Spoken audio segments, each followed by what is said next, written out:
देख रहे हैं, देखने वाले देख रहे हैं, तुम खाली सबको क्या कर रहे हो, जान रहे हो, देख रहे हो, अपने आप को अलग कर लो। जीवन की घड़ियां वृथा न खो, जीवन की घड़ियां वृथा न खो।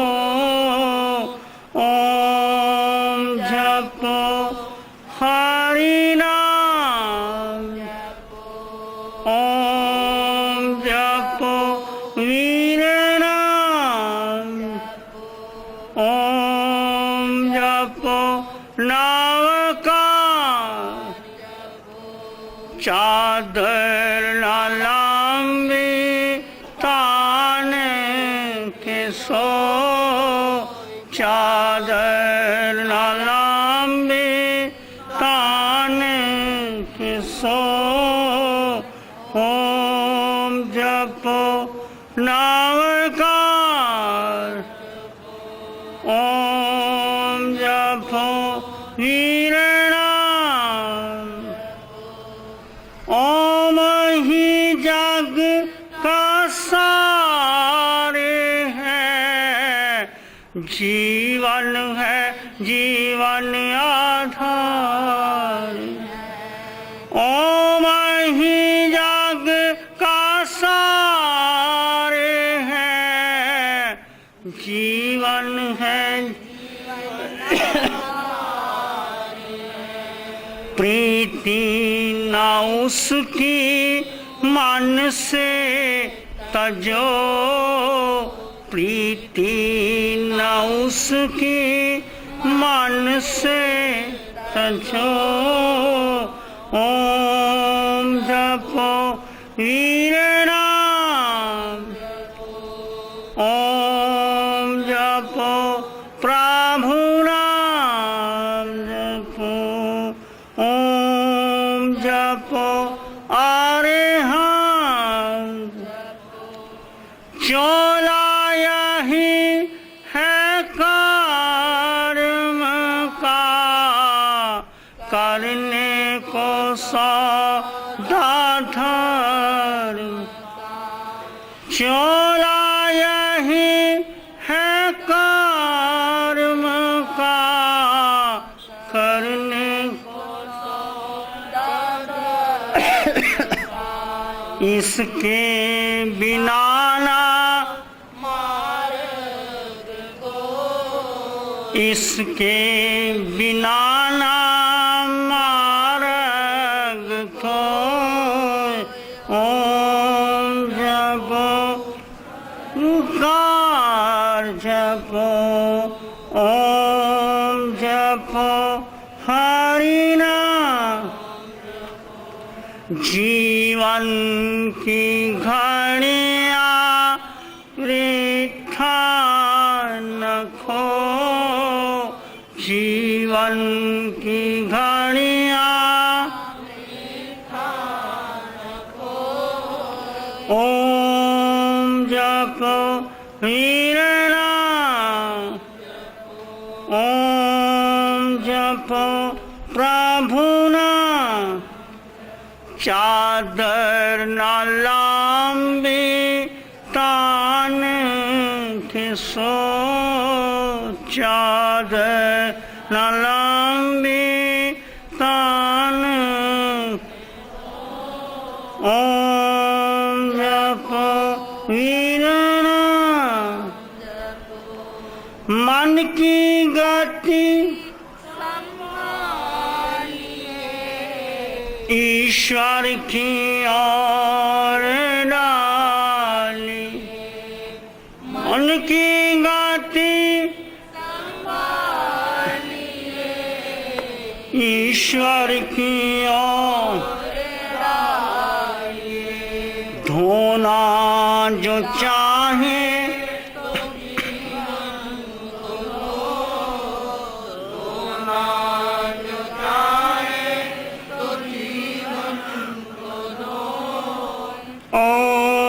जपो हरि ओम, ओम जपो नमकार जप चादर न लंबी तान खिसो चादर न लंबी तान ओम जपो वीर नाम जपो ओम जपो प्रभु नाम जप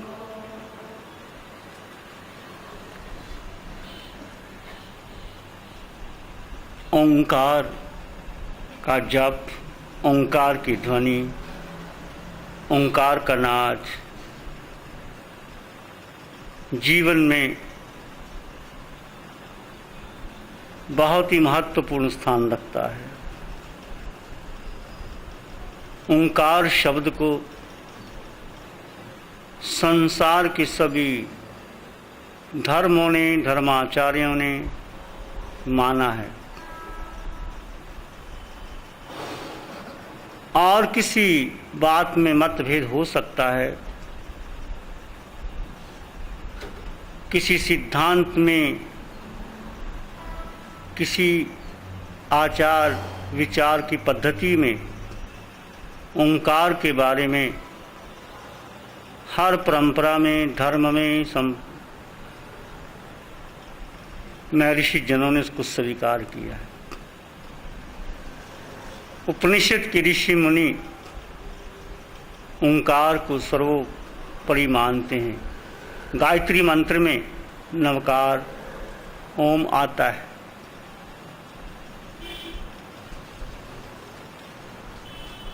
गीता में भी ओंकार का स्वरूप है। बौद्ध धर्म में भी ओंकार को लिया है, मंत्र के आगे ओंकार लगाते हैं।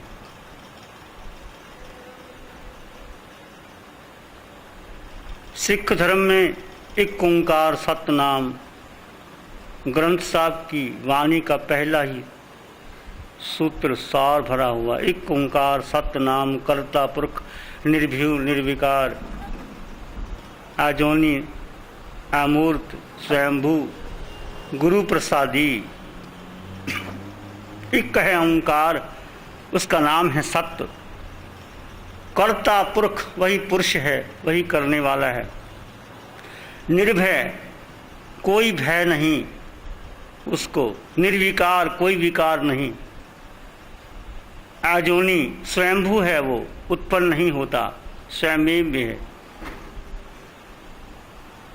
आजोनी स्वयंभू अमूर्त और गुरु के प्रसाद से, गुरु की कृपा से। सिख धर्म में ओंकार ओम के रूप में ओंकार माना जाता है। वो एक ही है, वो सत्य है, वो ओंकार के रूप में है। वही पुरुष है, वही कर्ता है, वो निर्विकार है, इसी से उत्पन्न नहीं हुआ। ऐसे ही क्रिश्चियनिटी धर्म में ओमनीपोटेंट, ओमनीशिएंट, ओमनी प्रेजेंस शब्द आते हैं तीन। ओमनीपोटेंट का अर्थ सर्वशक्तिमान, ओमनी प्रेजेंस सर्व जगह विद्यमान, ओमनीशिएंस सब जानने वाला।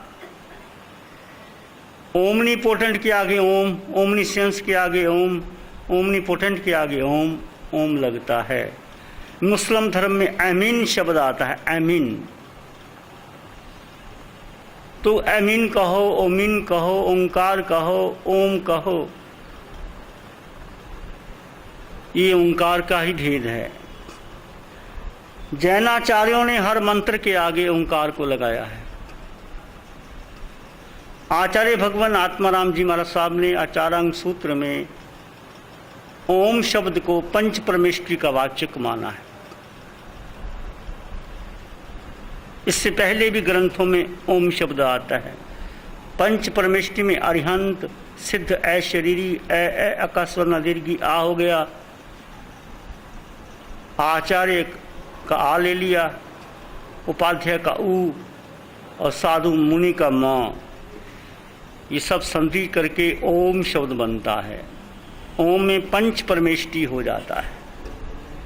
जब आप ओम शब्द उच्चारण करते हैं, पंच परमेष्टि बीच में आता है।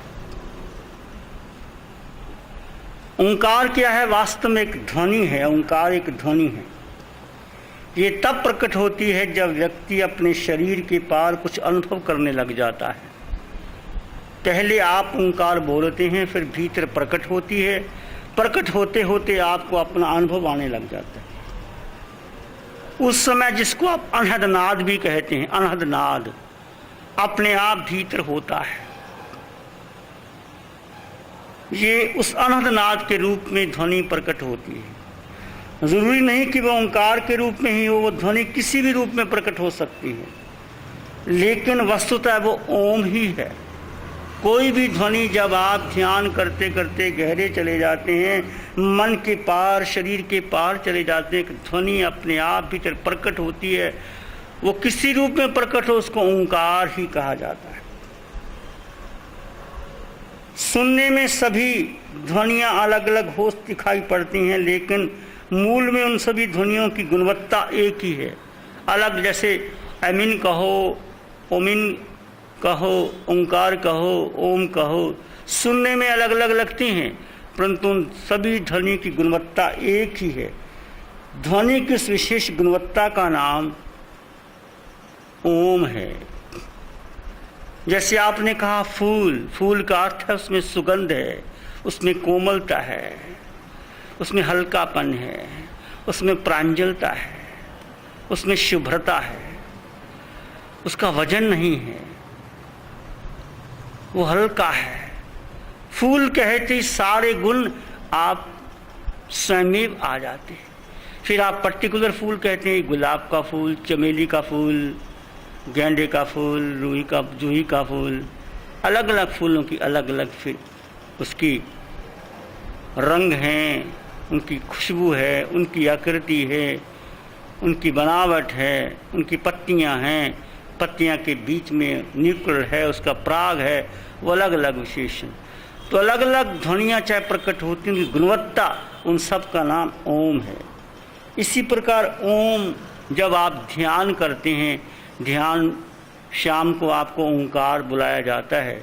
108 बार ओंकार बोलें और ओंकार का अनुभव धीरे धीरे प्रत्येक साधक को हो जाता है। जब आपका मन अशांत हो, मन ना लगे, तो श्वास देखते देखते पहले गहरी श्वास लेना, फिर ओंकार की ध्वनि को शुरू कर देना। और ओंकार पढ़ना कैसे है आपको बताया है। 2 हिस्से में ओ, 1 हिस्से में मैं। ओंकार शब्द एक पूरे शरीर में शब्द प्राणायाम का काम। जैसे आप प्राणायाम करते हैं 1st, 2nd, 3rd डिग्री के, फिर आप भस्त्रिका करते हैं, फिर आप अनुलोम विलोम करते हैं। इसमें कुछ भी नहीं, ओंकार ध्वनि नाभि से नीचे एक गहरा श्वास लेते हुए आप कंठ तक जब आपका श्वास आता है, फिर माँ 1 हिस्से में माँ, 2 हिस्से में ओ, उसको कहना है। कहने के बाद शांत होकर के भीतर जो भी हो रहा है उसको केवल देखना और जानना। देखना बहुत महत्वपूर्ण है।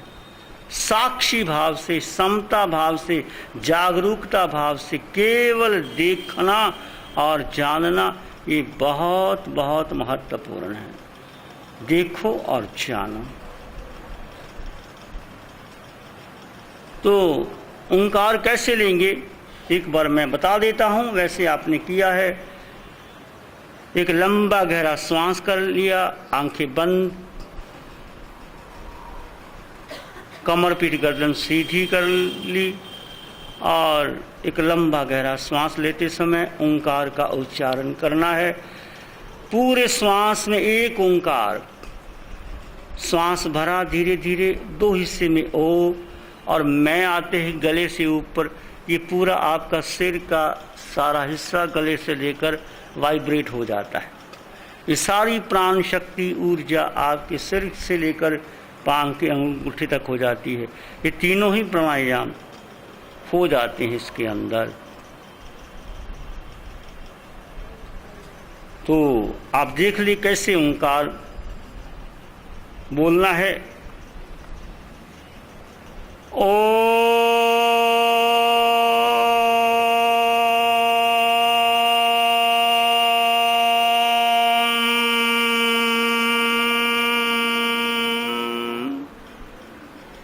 एक श्वास भरा नाभि से नीचे, धीरे धीरे ओ करते करते आवाज, जब देखा कि दो हिस्सा श्वास यहाँ तक आ गया है, एक हिस्सा रह गया है, फिर गले से लेकर माँ ओम ऐसे ओंकार बोल, फिर शांत होके बैठ जाना है। थोड़ी देर के लिए आधा मिनट बैठ गए, बाहर भीतर देखा क्या हो रहा है। ओंकार की ध्वनि, ओंकार के शब्द, ओंकार की जो वाइब्रेशंस हैं वो बाहर भीतर आपको प्रभावित करती, और धीरे धीरे आप ओंकार करते करते बहुत शांत हो जाते हैं और स्वतः ही ध्यान लगने लग जाता है। ये भी ध्यान की एक विधि है। कल हमने श्वास और मन को देखा था। श्वास करते करते भी मन लग जाता है।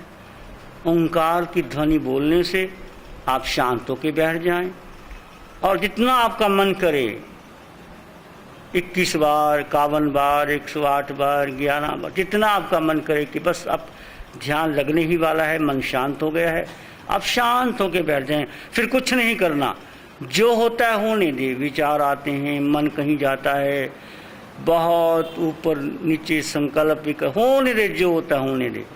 स्वतः ही आप ओंकार की ध्वनि में, ओंकार के लय में, ओंकार के शब्द में आप लीन होते चले जाएंगे, और चारों ओर ये ध्वनि आपके शरीर के भीतर, शरीर के बाहर आपको प्रभावित करती है।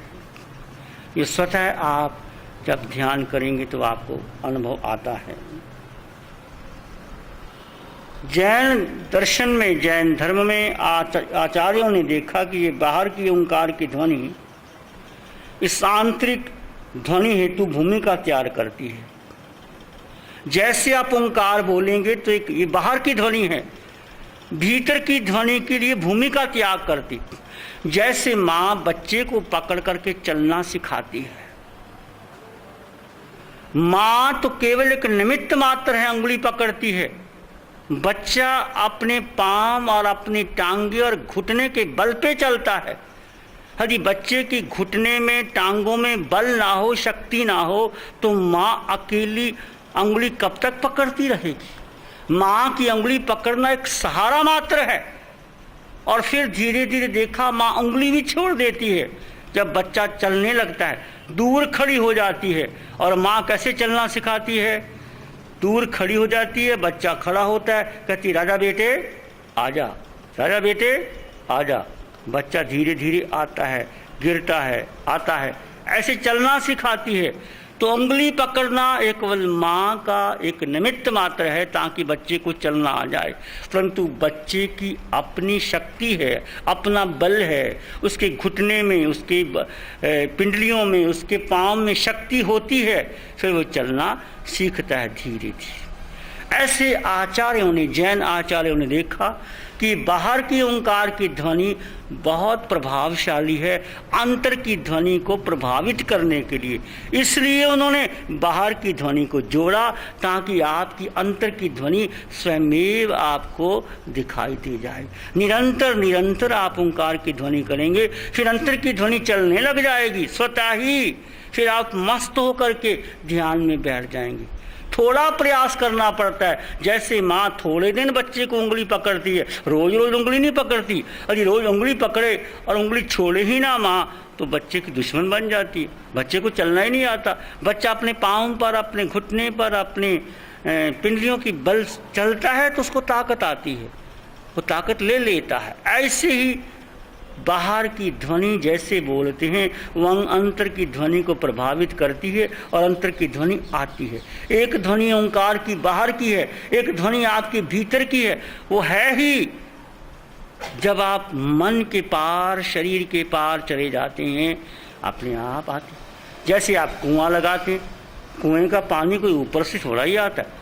आप कंकर पत्थर हटाते हैं, हॉलो बनाते हैं, पहले कंकर पत्थर आते हैं, फिर गिल्ली मिट्टी आती है, फिर मिट्टी दूसरी आती है, पानी गहरा आता है, फिर पानी साफ आ जाता है। तो आपने कंकर पत्थर हटाए, पानी तो था ही, पानी प्रकट हो गया। ऐसी ध्वनि तो आपके भीतर है। लगातार लगातार बाहर की ओंकार की ध्वनि आप बोलते रहते हैं तो आपको अंतर की ध्वनि प्रभावित करती है, और धीरे धीरे आप प्रयास करके देखना रोज, ये प्रैक्टिकल है। सुबह सूरज निकलते समय, निकलता उगता हुआ सूरज, और बैठ जाओ उनके पास। जब सूरज निकलने से पहले ही बैठ जाओ, ओंकार की ध्वनि करो, सूरज को देखो, केवल 2 मिनट ही देखो, और आंखें बंद करके बैठ जाओ। आपका मन लगने लग जाएगा और सूरज आपके भीतर आ जाएगा, आपका चित्त शांत हो जाएगा। उगते हुए सूरज को देखना, आपके भीतर बहुत शक्ति आती है, प्रभावित, आपका आगे चक्कर खुल जाता है, लगता है कि सूरज आपके भीतर आ रहा है। सायंकाल को भी, उषा काल और सायंकाल, प्रातः काल में भी देखो ओंकार सूरज को देखते हुए। सायंकाल जब सूरज छिप जाए, एकांत में किसी पहाड़ी में या ऊपर आपके छत के, आपके घर के ऊपर या वृक्ष के नीचे आप इकट्ठे होकर के ओंकार की ध्वनि बोलें, एक संगीत, एक शुभ्रता का वातावरण बनता है। इकट्ठे ग्रुप में भी कर सकते हैं, घर के 5-7 लोग ग्रुप में भी ओंकार बोलें और फिर शांत होकर के बैठ जाएं, ध्यान में मन लग जाएगा। कितना सहज है ध्यान, पर करो तभी होगा ना। कितनी सिंपल विधि है, और जो कुछ आपको कहा ये शास्त्रीय आधार है, केवल काल्पनिक नहीं है। जो कुछ भी आपको बताया जाता है ये शास्त्रीय आधार है, उसके पीछे वो ध्वनि का प्रभाव है। ओंकार की ध्वनि पढ़ो, मन लग जाएगा। यदि आपको बीमारी भी है, कहीं अल्सर है या कुछ पेट ठीक नहीं है, प्रॉब्लम है कहीं, तो बहुत सी बीमारियां ओंकार की ध्वनि से ठीक हो जाती। सात्विक आहार लो, सादा आहार। यदि आपको बीमारी है तो चपाती छोड़ दो, केवल फल लो, या केवल खिचड़ी या खुश्क फुल्का और दाल। महीना खाओ, ओंकार की ध्वनि पढ़ो। छाछ ले लो, दूध नहीं, छाछ, मटकी की छाछ, दही की नहीं। आप लोग क्या दही की छाछ मीठा डाल के खाते, हर चीज में स्वाद चाहिए आपको। छाछ, दही की छाछ में मीठा नहीं डालना, ऐसे ही लेना। जरूरत हो तो नमक ले सकते हो, मीठा नहीं। और दही की छाछ, मटकी की छाछ पतली, वो छाछ पियो, बीमारियां ठीक हो जाती। प्रयोग करके देखो, ऐसे प्रयोग हुए हैं, किए हैं, लोगों की बीमारियां ठीक हो गई। कितना आपको सात्विक विधि मिलती है समझने की, जानने की, पहचानने की। और ये ध्वनि आंतरिक ध्वनि हेतु भूमिका तैयार करती है, शरीर और मन को सात्विक बनाती है। ओंकार जैसे बोलते हैं, एक ध्वनि आपके बाहर भीतर आपको प्रभावित करती है, शरीर और मन को आपको सात्विक बना देती है। ये बहुत पावरफुल है। अतः आचार्यों ने प्रत्येक मंत्र के आगे ओंकार शब्द जोड़ दिया। आप देखिए, कोई हमारा मंत्र है, ओम ह्रीम श्रीम क्लीम, आगे मंत्र। आप बुद्धों के भी ओम ह्रीम पद्मे ही नमः, गायत्री के अंदर हर मंत्र के आगे ओम शब्द है। आगे बताया, ओंकार कोई भाषा का अक्षर नहीं है, ये भाषा का अक्षर नहीं है। वैसे तो प्रत्येक अक्षर अपने आप में ध्वनि है, लेकिन ओंकार रूप ध्वनि साधक के लिए बहुत उपयोगी। हर अक्षर की ध्वनि है, ओंकार की ध्वनि साधक के लिए, साधना के लिए, शरीर शुद्धि के लिए, मन शुद्धि के लिए और मन से पार जाने के लिए बहुत बहुत सहयोगी है। इसी से साधना की भूमिका तैयार होती है। ओंकार का अर्थ समझ लिया, पंच परमेष्टि का वाचक आ गया। ओम में सब कुछ समा गया। ब्रह्मा विष्णु महेश, अरिहंत सिद्ध आचार्य उपाध्याय साधु, ट्रिनिटी। और सिख धर्म में एक ओंकार, एक ही है, वाहिगुरु, वही है सब कुछ।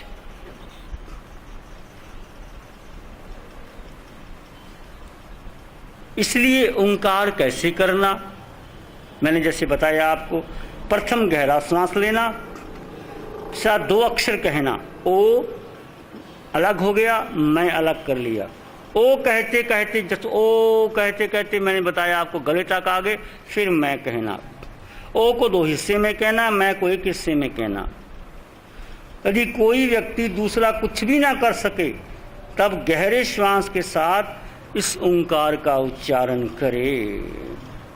आप कहें कितनी बार उच्चारण करना, जैसे जिसकी आवश्यकता हो फिर वैसे ही करना। कम से कम 5 बार करो, 11 बार करो, 21 बार करो, 31 बार, 51 बार, 101 बार, जितना आपका मन करे।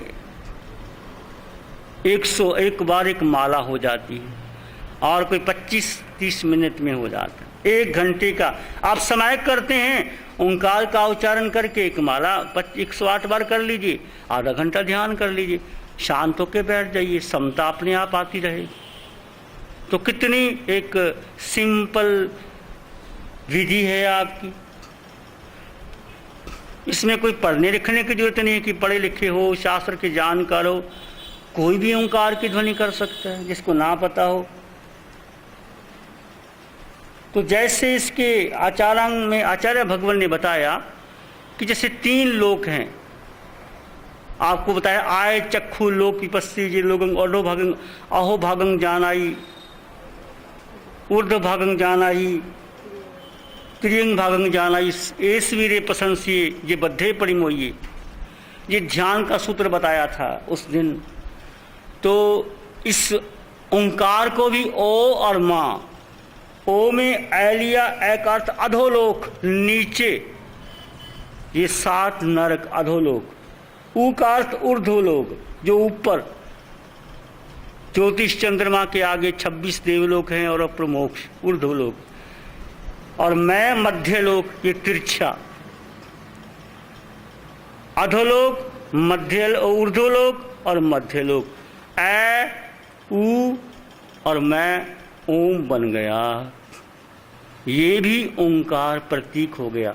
और आप शरीर को देखो, ये कटी आपने नीचे, इसके स्वादिष्टान के नीचे ये कटी का भाग है, कमर के नीचे, यहाँ से लेकर के पूरी आपकी ये क्या बोलते हैं इसको, जंघा, घुटना, पिंडली और ये पांव, ये है अधोलोक। ये सारा अधोलोक है। और ये आपका नाभि का स्थान, ये मध्यलोक है, जहाँ सारे मनुष्य पशु पक्षी रहते, मध्यलोक। और ये सारा ऊपर, नाभि से ऊपर ये सारा, और ये ऊपर मोक्ष, सहस्रार मोक्ष का स्थान। ये हमारे शरीर के 3 हिस्से करते हैं, अधोलोक, मध्यलोक, ऊर्ध्वलोक। इस पर ध्यान कर सकते हैं आप। और बैठ गए शरीर को, और केवल ज्ञानी की दृष्टि से आपने अधोलोक, ऊर्ध्वलोक और मध्यलोक का ध्यान किया। सारे तीनों लोकों में क्या क्या हो रहा है इसका ध्यान करके आप जान सकते हैं। तो ओंकार में तीनों लोक आ गए, तीनों लोक में आपका पूरा शरीर आ गया। और ओंकार की ध्वनि अंतर की ध्वनि को सहयोग देती है। और ओंकार कोई अक्षर भी नहीं, एक शुद्ध ध्वनि है जो आपके अंतर की ध्वनि को प्रभावित करती है। और बहुत सी, देखिए वैज्ञानिक कहते हैं कि जैसे आप गहरा श्वास लेते हैं तो गहरे श्वास लेने से आप ज़्यादा ऑक्सीजन अंदर चली जाते हैं। 4000 सीसी, 5000 सीसी चली जाती है। वो हर सेल को, जो 70 करोड़ सेल हैं आपके भीतर, जैसे आप मकान बनाते हैं, ईंटें चिनते हैं, भीतर सेल के द्वारा सारा शरीर बना हुआ है। तो सारे सेल में ऑक्सीजन जाती है और उसको सारे सेल को प्योरीफाई करती है, खून शुद्ध कर देती है। जब एक गहरा श्वास इतना प्रभावित कर सकता है, और ओंकार तो शुद्ध ध्वनि है और अंतर की ध्वनि को प्रभावित करती है। इसके साथ लगने से सारी आपकी negativities, impurities, diseases automatically comes outside. ये वैज्ञानिक पहलू है। बहुत सी नेगेटिविटी आपकी, और जब माँ कहते हैं आपका पूरा ब्रेन वाइब्रेट होता है, ब्रेन के सेल एक्टिवेट होते हैं, और राइट ब्रेन, इंट्यूटिव ब्रेन बहुत कुछ आपको पावरफुल कर। और आजकल तो चित्र लिए गए हैं, जब आप ध्यान में बैठते हैं आप अल्फा लेवल पे चले जाते हैं, थीटा लेवल पे चले जाते हैं, आपका ब्रेन कितना शांत शांत रिदमेटिक हो जाता है।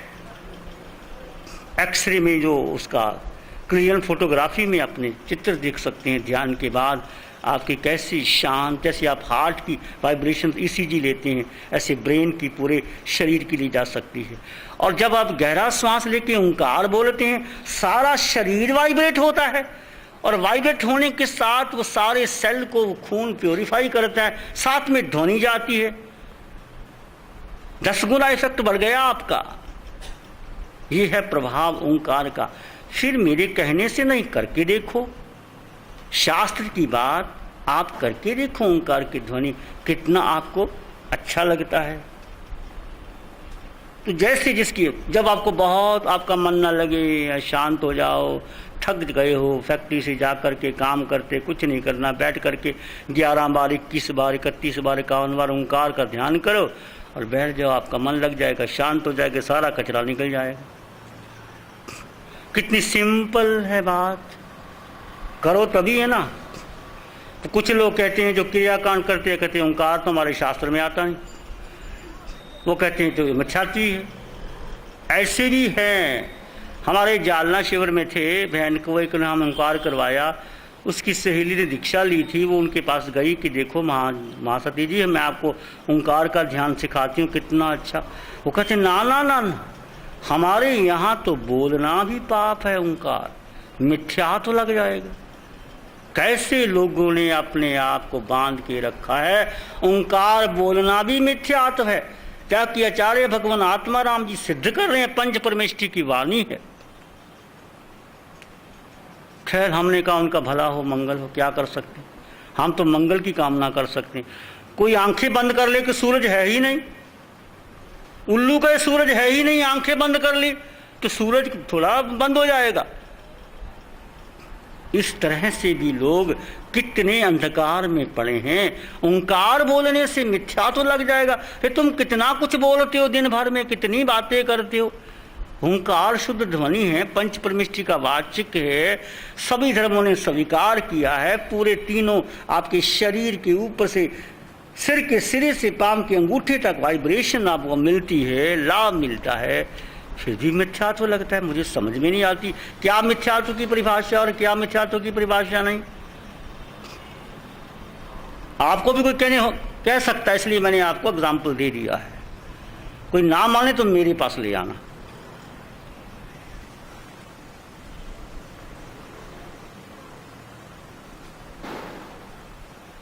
ओंकार ध्यान विधि कुछ और समझ लीजिए। ओंकार का उच्चारण करते हुए साथ में भी कर सकते हैं, उच्चारण करने के बाद भी कर सकते हैं। आज्ञा चक्कर पर भी ओंकार का ध्यान करना आसान है। आज्ञा चक्कर पर भी जैसे आप ओंकार बोलते हैं, आज्ञा चक्कर पर आप ध्यान करते रहें, स्वतः आज्ञा चक्कर आपका खुलने लग जाएगा। परंतु अच्छा है पहले हृदय चक्कर पर शुरुआत करें। ये हृदय चक्कर आपका दोनों छाती के मध्य भाग में जो हार्ट चक्कर है, हृदय का चक्कर है, वहां पर भी आप ध्यान कर सकते हैं। शुरुआत वहां करके, क्योंकि हृदय प्रेम का प्रतीक है। जब देखिए ना कोई बात होती तो आपका हाथ कहाँ जाता है, यहाँ जाता है। कोई घटना हो जाए, और बहनों का खास तौर से यहाँ जाएगा। बहनें बहुत प्रेम की प्रतीक होती, और पुरुषों का यहाँ जाएगा। वो सिर पे हाथ रखेंगे और बहनें कहाँ रखेंगी, हृदय पे हाथ रखेंगी। वो उनको उसका हार्ट केंद्र प्रभावित है, और भाइयों का ये बुद्धि, ये मस्तिष्क, ये खोपड़ी प्रभावित है, वो सिर पे रखेंगे ऐसे कर। तो शुरुआत आप हृदय केंद्र से करते हैं, ओंकार बोलिए, और यदि आपको अच्छा लगे तो हृदय केंद्र पर स्थान रखें, हृदय केंद्र, हार्ट। और उसके बाद जब ध्यान सध जाए, हृदय केंद्र पर ध्यान सध जाए, फिर आज्ञा चक्कर, ये आज्ञा चक्कर तो समझते हैं, बहनों को बिंदी लगाती हैं बहनें और आप तिलक लगाते हैं, ये आज्ञा चक्कर। थर्ड आई स्टेट, यहाँ पर शांत हो जाए, अपने आप आज्ञा चक्कर खुलता चले जाए। और आज्ञा चक्र पर सदने के बाद फिर सहस्रार पर भी लग सकता है आपका ध्यान। ये सहस्रार चक्र, ये पहले बीच का स्थान, तालू का स्थान छोटे बच्चे का देखा आपने, कच्चा स्थान होता है, जगह बहुत माता मक्खन लगाती है यहाँ ताकि पक्का हो जाए। सहस्रार पर ध्यान, ये ध्यान साधने सदने का अर्थ है, वहाँ पर ओंकार की स्थापना करनी, फिर उसके साथ रहना। यहाँ समझ भी, ये ओंकार यहाँ स्थापना भी कर सकते हैं, यहाँ भी कर सकते हैं, आज्ञा चक्कर भी कर सकते हैं। शुरुआत आज्ञा चक्कर पर कीजिए, सदने के बाद फिर यहाँ कीजिए, फिर सहस्रार पर कर लीजिए। इस प्रकार करते करते जब व्यक्ति उसमें पूरी तरह लीन हो जाए, बाकी सब कुछ भूल जाए, उसी में लीन हो जाए, तो ध्यान सद गया। ध्यान सद गया तो समाधि आ गई। तो कैसे करना? कोई आसन अच्छा है, आप पद्मासन में करो या सिद्धासन में करो बहुत, या फिर कोई भी आसन। यदि आपकी कुछ प्रॉब्लम है तो चेयर आसन, कुर्सी का आसन भी है, चेयर आसन में बैठ करके भी आप करते। कमर में दर्द है, घुटने में दर्द है, कहीं नहीं, इसका मतलब हम ध्यान ही नहीं करेंगे, ऐसा नहीं। आप कुर्सी पे बैठ करके आराम से ध्यान कर सकते हैं।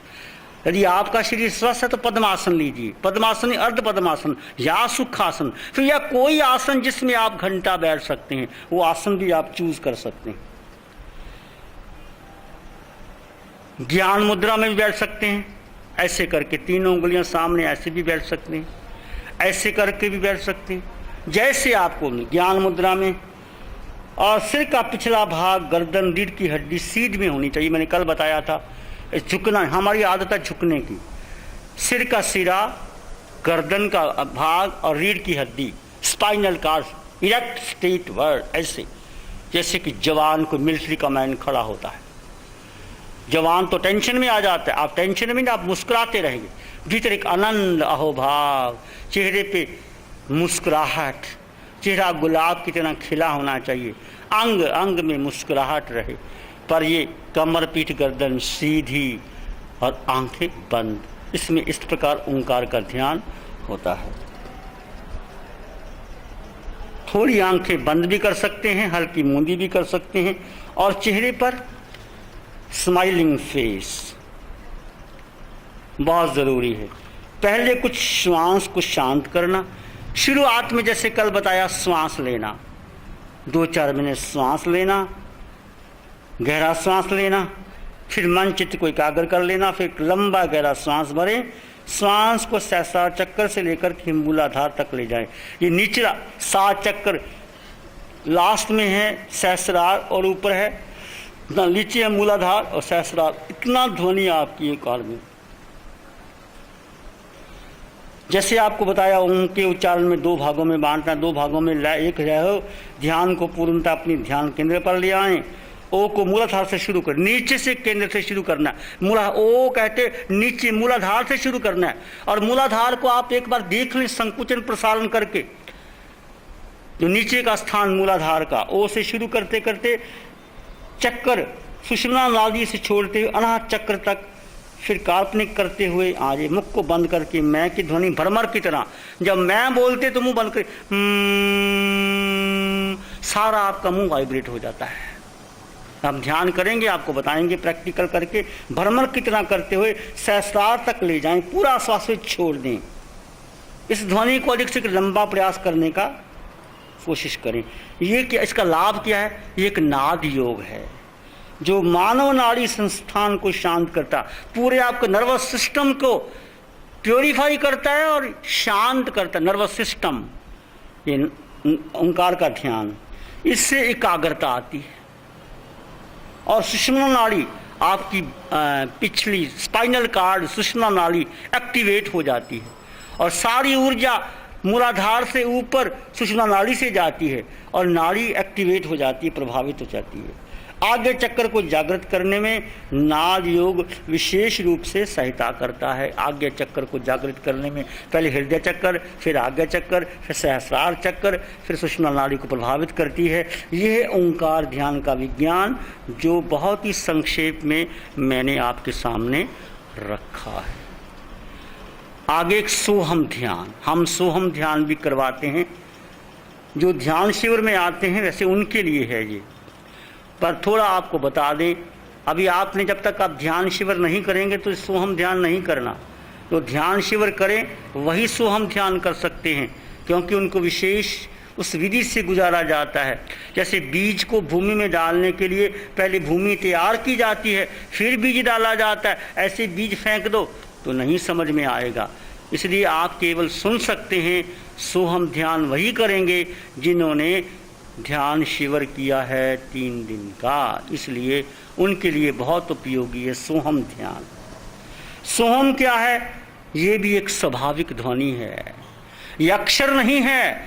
सोहम, सोहम ये एक स्वाभाविक ध्वनि है, ये शब्द नहीं है, ये अक्षर भी नहीं है, वर्ण भी नहीं है, ये स्वयं अपने आप होने वाली प्राणों की ध्वनि है। सोहम ये आपका स्वभाव है, शुद्ध स्वभाव। वर्ण नहीं, अक्षर नहीं, शब्द नहीं, ध्वनि है, अपने आप होती है। जैसे हम श्वास लेते हैं तो स्वयं सो होता है, श्वास लिया तो सो होता है, और छोड़ते हैं तो हम होता है। सो, श्वास लिया सो, छोड़ा हम, लिया सो, छोड़ा हम, सो हम। श्वास लेते समय सो और छोड़ते समय हम। इस ध्वनि को जब हम श्वास के साथ जानबूझकर करते हैं तो धीरे धीरे उसे सहज होने वाली आंतरिक ध्वनि के साथ एक रूपता हो। जैसे ओंकार ध्वनि बाहर की अंतर की ध्वनि को सहायता देती है, सोहम ध्यान सो लिया, फिर भीतर हम, वो आपको अंतर की ध्वनि में सहायता देती है। धीरे धीरे सहज होने वाली आंतरिक ध्वनि के साथ एक रूपता होती है, और फिर ध्वनि करने की आवश्यकता पड़ती नहीं।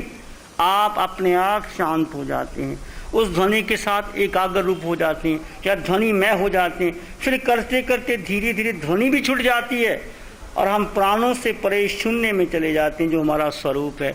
सो हम कुछ देर के लिए करेंगे, जैसे सीढ़ी चढ़ते समय तो ऊपर चले गए, सीढ़ी को छोड़ देते हैं, ऐसे कुछ देर सोहम करेंगे। फिर जब आंतरिक ध्वनि आ जाती है फिर सोहम ध्वनि को छोड़ जाते हैं और हम शून्य में चले जाते हैं, जिसको समझाया नहीं जा सकता, बताया नहीं जा सकता।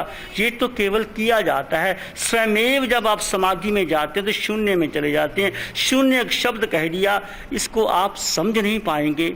ये मन के पार की अवस्था है। जो मन नहीं जाने, जहाँ मन नहीं, बुद्धि नहीं, फिर आपको कैसे समझाया जाए। ये तो मन और पार के बाद जब आप संकल्प विकल्प से रहित होते हो तब आप जान सकते हैं। शुरुआत हमें ध्वनि से ही करनी होती है, फिर धीरे धीरे अपने आप ध्वनि छूटेगी और शून्य आएगा। शून्य हम हैं, शून्य यानी हम स्वयं, शून्य हमारा स्वरूप, स्वभाव को हम शून्य कह सकते हैं। शब्दों को शून्य का निर्विकल्प अवस्था, जहाँ कोई संकल्प विकल्प नहीं, विचार का आना जाना नहीं, भेदभाव नहीं, अभिन्नता, एक रूपता, उसको शून्य कहते हैं। शून्य अर्थात अखंड शांति। लेकिन यह शांति नींद से अलग है। एक शांति आपको नींद से मिलती है, जंजाल, स्वप्न, और ये शांति पूरे जागरूक है आप, और अखंड शांति में डूबे हुए हैं। परमात्मा आनंद रूप है, सुख रूप है, शांत रूप है। वह परमम सुखम निब्बाणम, परमम सुख निर्वाण, परम सुख है, परम शांति है, परम ज्ञान है वहाँ। और धीरे धीरे आप उस अवस्था में जाते हैं जब आप समाधि में आ जाते हैं। इस शून्य को समझाया नहीं जा सकता, शून्य की बात करने की आवश्यकता नहीं, बस केवल शांत में बैठे रहो, जो होता है होता है। शून्य को हम मन के माध्यम से नहीं समझा सकते। जब मन नहीं होता तो जो होता है वो शून्य होता है। जब आपका मन ही नहीं है वो शून्य है। उसके लिए जो हो रहा है उसको होने दो और शांत होकर के बैठ जाओ। सोहम भी कैसे करना है? सोहम का एक अर्थ है, सो का अर्थ सिद्ध भगवान, और अहम का अर्थ मैं। सिद्ध भगवान और मैं, सो का सिद्ध भगवान, अहम यानी मैं, सो हम, मैं कौन हूँ? सिद्ध भगवान हूँ। मेरे में, सिद्ध भगवान में मूल रूप में कोई अंतर नहीं। दूसरा अर्थ, जितनी भी आत्माएं हैं वो सब मेरे समान हैं, मुझसे अलग कोई नहीं है। सभी में मैं हूँ, मुझ में सभी है। जब तुम भी सिद्ध भगवान, वो भी सिद्ध भगवान, मैं भी सिद्ध भगवान, फिर आप सब सिद्ध भगवान, फिर मेरे में आप में अंतर नहीं, सिद्ध भगवान में अंतर नहीं, क्या हो गया? आत्म व सर्वभूतेषु, सारी आत्मा ही भगवान है। फिर भगवान भगवान को झगड़ा करेंगे? अनंत अनंत सिद्ध बैठे हैं, वहाँ कोई झगड़ा होता है? झगड़ा हमारे बीच में ही होता है। जहाँ क्रोध है, मोह है, लोभ है, वासना, अहंकार, वहाँ झगड़ा है। जहाँ शुद्ध आत्मा है वहाँ कोई झगड़ा ही नहीं। देखो, सच्चे संत हो, समाधि वाले, कोई झगड़ा नहीं होता। बाबा फरीद और कबीर इकट्ठे हुए थे, बोले तक नहीं, मौन नहीं रहे। क्या बोलना, किसको बताना? तुमको पता, मुझे पता, तुम भी भगवान, मैं भी भगवान। फिर भगवान भगवान किसी की निंदा करेगा? हम निंदा करते हैं, इसका मतलब हमारे में कमी है। ये समझ में आया? जितनी भी आत्मा सब मेरे समान है, मुझसे अलग कोई नहीं, सभी में मैं, मुझ में सभी हूँ। जिस दिन व्यक्ति को स्वरूप बोध हो जाता है, उस दिन उसे यह भी बोध हो जाता है कि सभी में मेरे समान अस्तित्व है। देह योनि कर्म के कारण हम अलग अलग होने के बावजूद भी मूल रूप में सभी मेरे समान। सिद्ध भगवान कर्म से रहित हो गए, मैं कर्म सहित हूँ, परंतु मूल में सिद्ध भगवान में मेरे में अंतर नहीं है। हम बीज हैं, सिद्ध भगवान वृक्ष बन गए, हम विद बनेंगे तब होगा। तो आत्म व सर्वभूतेषु, इससे मैत्री का जन्म होता है जब आप करते हैं, क्योंकि जब सभी में स्वरूप दिखाई देता है, ज्ञात होने पर मैत्री भाव का स्वभावतः जन्म होता है। स्वरूप के बोध होने से मंगल मैत्री का जन्म होता है। मंगल मैत्री चित्त को भावित करने से स्वरूप बोध की साधना में सहयोग मिलता है। जब सभी में अपना स्वरूप दिखाई देता है, सभी के प्रति निकटता और मैत्री का अनुभव होता है, तो स्वयं मैत्री में अहिंसा, सत्य, आचार, भेद मिटकर बोध आ जाता है। आत्मबोध सोहम, निश्चय में आत्मबोध सोहम, सम्यक दर्शन और व्यवहार में देव गुरु धर्म को समझना, ये है। जिसने सोहम को जान लिया, जीव के अस्तित्व को जान लिया, सारे लोक को जान लिया, और वो परमात्मा पद को पा लेता है। तो सोहम की यात्रा ध्यान करना एक बहुत ही से प्रज्ञा जागृत होती है। सोहम के साथ ध्यान करने से आपकी प्रज्ञा जागृत होती है। सोहम का ध्यान ऐसा कि जैसे हवाई जहाज की यात्रा करना, और श्वास का ध्यान जैसे पैदल यात्रा करना। तो वही सोहम का ध्यान करेंगे जिन्होंने ध्यान शिविर किया है। जब आप ध्यान शिविर करेंगे, आपको सोहम की साधना का परिचय देंगे। इससे भीतर की प्रज्ञा जागृत होती है। ये आपको ओंकार और सोहम के बारे में बताया गया। बाकी चर्चा हम कल करेंगे। थोड़ी देर के लिए ध्यान, मंगल मैत्री और मंगल पाठ। आज ओंकार का ध्यान करेंगे। आंखें बंद कर ले, कमर पीठ गर्दन सीधी, चश्मा उतार सकते हैं, कमर पीठ गर्दन बिल्कुल सीधी रखेंगे। एक लंबा गहरा श्वास लेंगे और धीरे से छोड़ देंगे। एक और लंबा गहरा श्वास लेंगे और धीरे से छोड़ देंगे। अब मेरे साथ, जैसे मैं मूलाधार से आप शुरू करेंगे और दो हिस्से में ओ, एक हिस्से में मैं, कंठ से आते पूरा मैं भ्रमर की तरह करेंगे। मेरे साथ उच्चारण करेंगे। आंखें बंद रखें, आंखें खोले नहीं। एक लंबा गहरा श्वास, ओ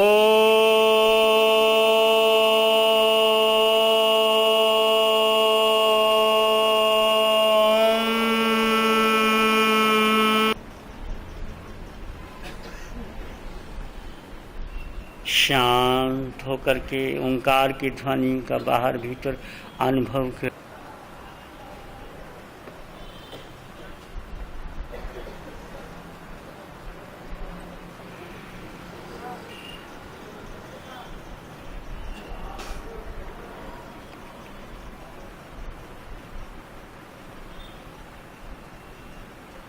एक और लंबा गहरा श्वास, ओ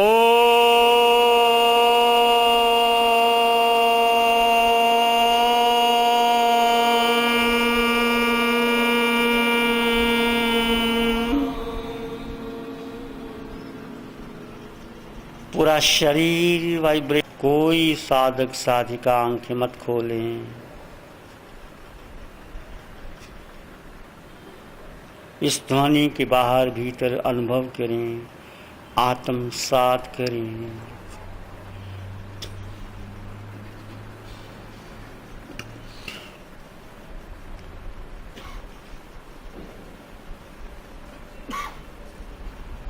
फिर एक लंबा गहरा श्वास।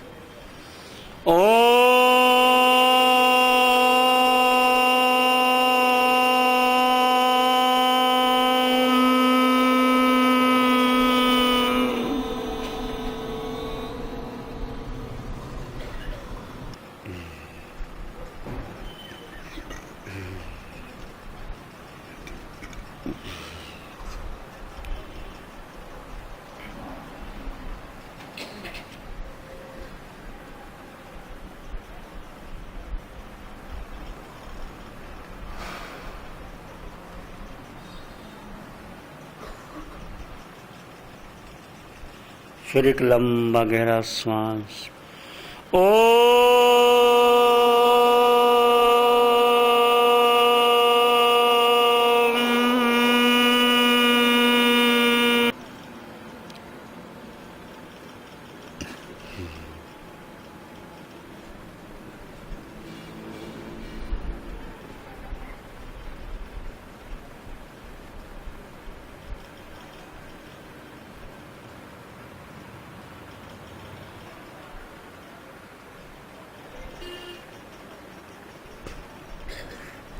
फिर एक लंबा गहरा श्वास।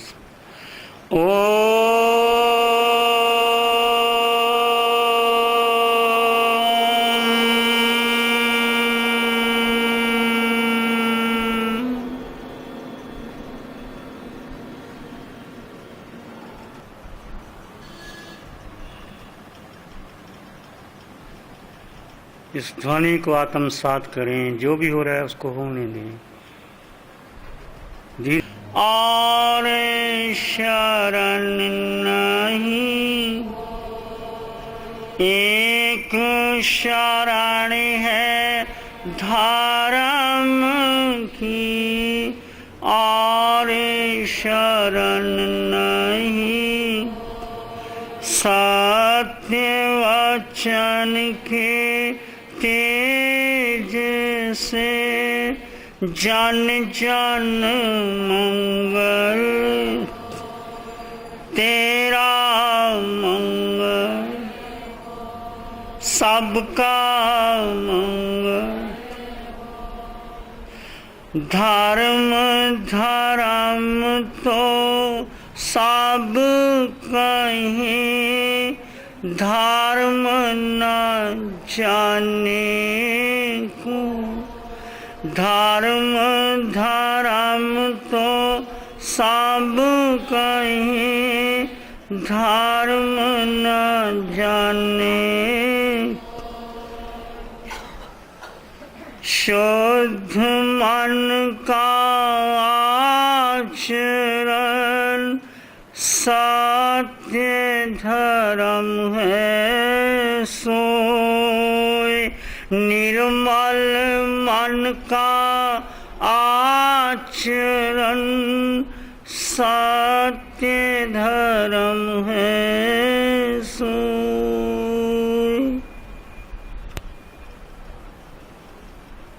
सबका भला हो, सबका मंगल हो, सबका शुभ हो।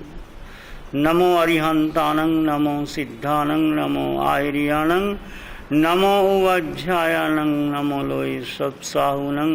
धम्मो मंगलमुखितं अहिंसा संयमो तवो। देवावित्तं नमं सन्ति जसु धम्मे स्यामनो। श्री चत्तारि मंगलम, आरिहंता मंगलम, सिद्धा मंगलम, साहु मंगलम, केवली पानातो धम्मो मंगलम।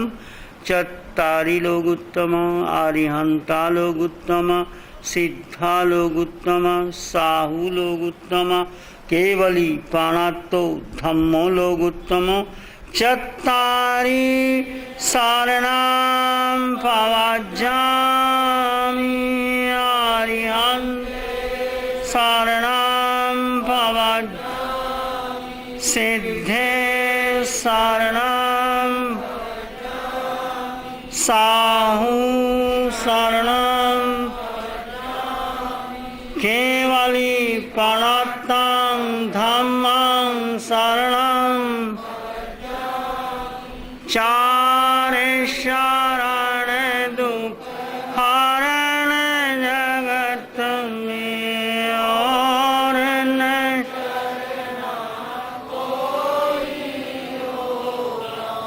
जो भवे प्राणी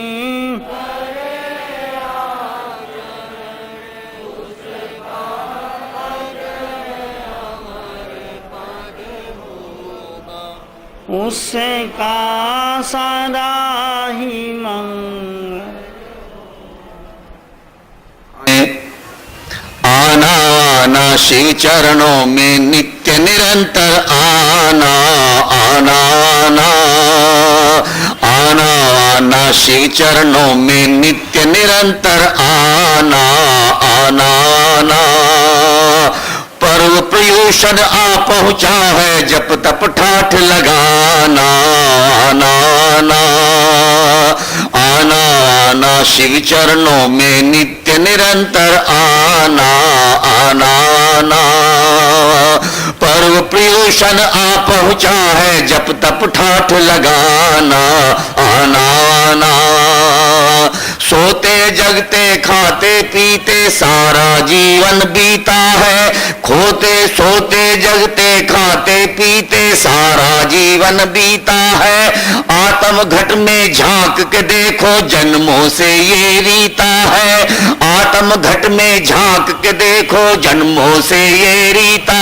है बाहर से अंतर्मुखी होकर बाहर से अंतर्मुखी होकर निज में ध्यान लगाना आना आना आना आना शिव चरणों में नित्य निरंतर आना आना आना।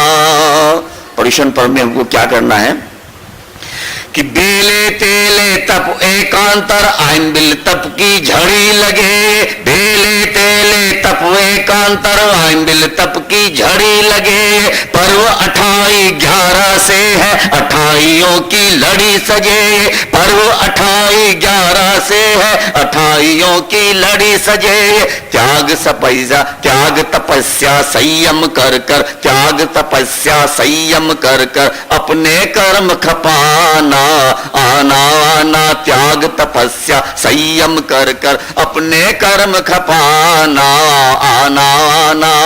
आप सभी लोग सामाजिक में बैठे हैं जो आप तो जानते हैं लेकिन जो नहीं बैठे उनसे मेरी अपील है कि घर घर से नित सामायिक हो घर घर से नित सामायिक हो घर घर से नित सामायिक हो इसका कोई मोल नहीं घर घर से नित सामायिक हो इसका कोई मोल नहीं इसके बदले जीवन भी दो तो भी इसका तोल नहीं इसके बदले जीवन भी दो तो भी इसका तोल नहीं सामायिक से रत्नेत्र और सामायिक से रत्नेत्र और मिलता मोक्ष खजाना आना आना आना आना शिव चरणों में नित्य निरंतर आना आना आना।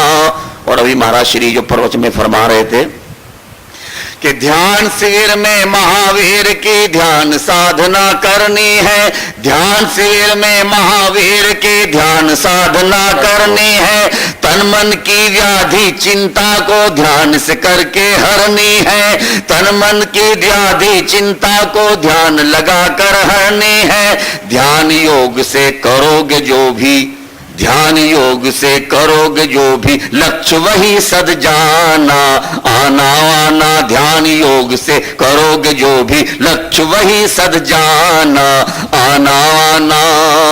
संवत्सरी के महापर्व पर अपना चिट्ठा खोलो रे संवत्सरी के महापर्व पर अपना चिट्ठा खोलो रे जीवन में क्या खोया पाया ये हिसाब कर बोलो रे जीवन में क्या खोया पाया ये हिसाब कर बोलो रे बहुत उठाया अब तक घाटा बहुत उठाया अब तक घाटा, आगे नहीं उठाना। आना आना बहुत उठाया अब तक घाटा, आगे नहीं उठाना। आना आना। सभी जगह तपस्या होंगी पर्युषण पर्व में, लेकिन चंडीगढ़ में कुछ विशेषता ये है कि चतुर्थ पटधर शिवाचार्य जी निश्रा कहाँ मिल पाएगी।